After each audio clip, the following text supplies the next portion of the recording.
So, a question that I get asked quite a lot actually is, do you have to hit rock bottom to decide if you want to recover from your eating disorder? By the way, I don't have a cat's tail coming out of my ear. It's Teddy. Um, I don't think so. I don't think there are any um, blanket statements we can apply to why a person or what inspires a person to want to recover. I've known plenty of people who have absolutely been at their lowest of their low, and that has what has made them decide that they want to recover. I've also known tons of people who have actually been sort of staggered their way up to doing a little bit better, functioning a bit better, getting some nutritional rehabilitation in them, brains working a bit better, and then one day they go like, why am I even doing this? Why didn't I just recover? And literally decide to do that. I think that the more common scenario actually is people who have done just that, got some degree of nutritional rehabilitation. That makes us think a bit clearer. It's really hard to think clearly when your brain's starved. Makes sense, really, doesn't it?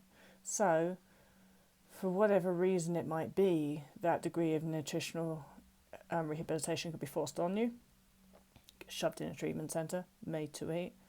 It can be just almost as coincidental as the reason energy deficit happened. That certainly happens, that for whatever reason somebody might... I've known people say injure themselves. They had an exercise compulsion, they injure themselves, causes them to have to stop doing the exercise compulsion. That helps their degree of nutritional rehabilitation, and then that's the thing that actually gets them into a more nourished state mentally, where they can start to actually think about, oh, maybe I could do recovery.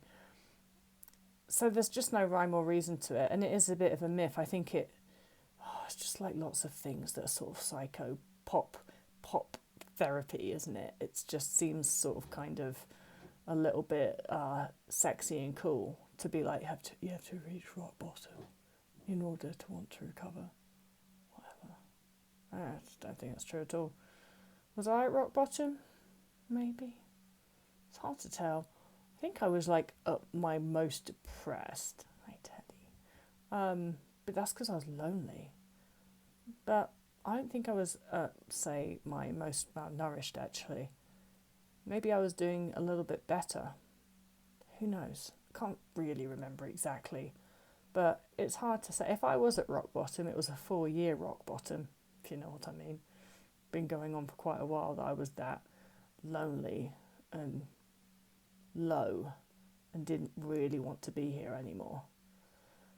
But I don't necessarily think that the day that I decided, because the first step for me in recovery was stopping compulsive movement, and the day that I decided to do that, I don't necessarily think that that was my worst ever day. I had some pretty dark days leading up to that. But who knows? Honestly, who cares? The only thing that matters is whatever way you get there, is you make the decision to do recovery, because it all gets better after that. I absolutely promise you that.